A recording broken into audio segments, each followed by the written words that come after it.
Shalom, shalom frères et sœurs. Depuis un certain temps, nous sommes en train de partager des moments d'édification, d'encouragement. C'est important frères et sœurs. C'est important parce que ce que le monde est en train de traverser, ça n'a jamais été fait. Je ne sais pas, mais je pense que c'est une première dans l'histoire de l'humanité. C'est extraordinaire, c'est catastrophique. Heureusement que nous avons Dieu, heureusement que nous avons la foi en Dieu, heureusement qu'il y a Christ qui règne dans nos cœurs. Aujourd'hui encore, je voudrais nous partager une pensée. C'est dans Jean chapitre 11. Jean chapitre 11. Le Seigneur, vous savez, Jean chapitre 11, c'est l'histoire de Lazare, l'ami de Jésus, qui était mort et puis qui est ressuscité. Alors au verset 4, la Bible dit, « Après avoir entendu cela, Jésus dit, « Cette maladie n'est point à la mort, mais elle est pour la gloire de Dieu, afin que le Fils de Dieu soit glorifié par elle. Cette maladie n'est point à la mort, mais elle est pour la gloire de Dieu, afin que le Fils de Dieu soit glorifié par cette maladie. » Vous voyez?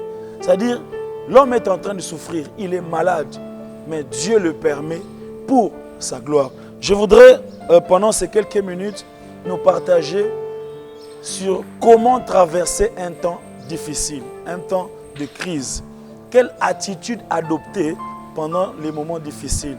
Vous savez, sur cette terre des hommes, l'attitude, c'est quelque chose de très important.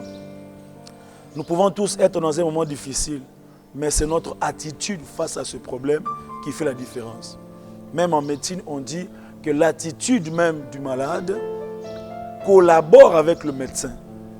Et je voudrais, au travers de cette exhortation, nous pousser à élever notre attitude, à adopter une mentalité de vainqueurs, des hommes et des femmes qui croient qu'avec Dieu, tant que tu respires encore, c'est encore possible.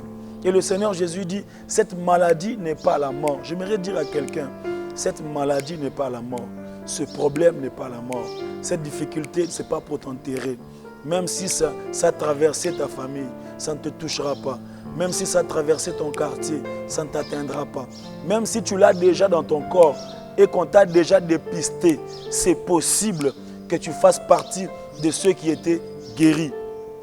Parce que si un nombre de gens guéris sur cette terre des hommes, même dans les milieux les plus touchés, alors c'est possible que toi qui m'écoutes, tu sois aussi guéri par le sang de Jésus. Selon qu'il est écrit, par ses meurtrissures, nous sommes guéris. Alors, quelques attitudes à adopter pendant les moments difficiles. Alors, première attitude pour traverser un moment difficile, il faut éviter toute décision hâtive, rapide, vite. Éviter de prendre des décisions sous les émotions, sous la colère, sous la peur. Parce que pendant les moments difficiles, on a tendance à agir par peur, par précipitation. On a tendance à agir par imitation. On a tendance à se comparer aux autres. Et c'est très dangereux, frères et sœurs. Beaucoup de gens, vous voyez aujourd'hui, plusieurs astuces. Il faut prendre de l'eau, il faut se laisser sous le soleil, il faut, je ne sais pas, consulter telle personne. Pendant les moments difficiles, s'il vous plaît, frères et sœurs, ayons la maîtrise de nous-mêmes et ne posons pas des actes hâtifs, rapides, parce que c'est dangereux. On risque d'aller droit dans le fond alors qu'il n'y avait pas de drame en fait. Donc je voudrais nous encourager à nous maîtriser, à ne pas agir précipitamment. Je me rappelle, un jour, j'avais mal à la dent. Vous voyez, quand tu as mal aux dents, tout le monde me donnait des conseils. Prends de l'eau, mets du sucre, mets un peu de sel, fais ceci, etc.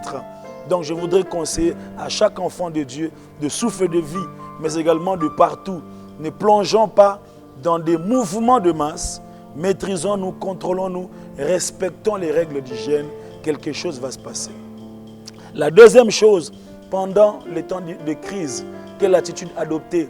Alors, chercher l'enseignement derrière cette situation. Chercher quel est l'enseignement que Dieu a caché derrière cette situation. Pourquoi? Parce que Dieu qui permet un problème, Dieu qui permet une difficulté, Dieu qui permet que nous puissions traverser un temps difficile, a certainement un enseignement derrière. Et les sages observent et obtiennent des leçons pour leur vie. Et c'est très important de voir quel est l'enseignement qui était derrière. Par exemple, dans cette histoire, l'enseignement derrière la maladie de Lazare, c'est un enseignement de foi. Le Seigneur Jésus voulait rappeler l'importance et la place de la foi. Parce que plus tard, il a dit, n'étais-je pas dit que si tu crois, tu verras la gloire? Et la troisième attitude, je vais m'arrêter là pour aujourd'hui, la troisième attitude, c'est la prière. La prière, encore une fois la prière. Parce que la prière, c'est l'unique solution que Dieu nous donne. Dans des temps de crise, lorsque tout semble difficile, prie, prie, prie encore. Les hommes ont prié. Jésus a prié. Élie a prié. Ézéchias a prié. Pendant les moments difficiles, seule la prière peut nous ranimer notre foi. Alors je voudrais prier avec quelqu'un. Père très saint, tu sais par où nous traversons dans cette génération, en ces temps qui courent, où chaque matin nous recevons de mauvaises nouvelles. Je viens prier avec mon frère, avec ma soeur, pour que notre foi ne défaille pas. Seigneur, que par ces quelques mots, quelqu'un soit fortifié. Dans les moments difficiles, donne-nous la maîtrise de soi. Dans les moments difficiles, donne-nous l'occasion de prier. Dans les moments difficiles, donne-nous, ô Père très saint, de nous concentrer sur ce que toi tu as dit et non sur ce que les hommes ont dit. Je prie pour toi qui nous regarde, que la main de Dieu soit sur toi et que la grâce de Dieu te localise. Dans le nom puissant de Jésus, nous avons ainsi prié. Amen.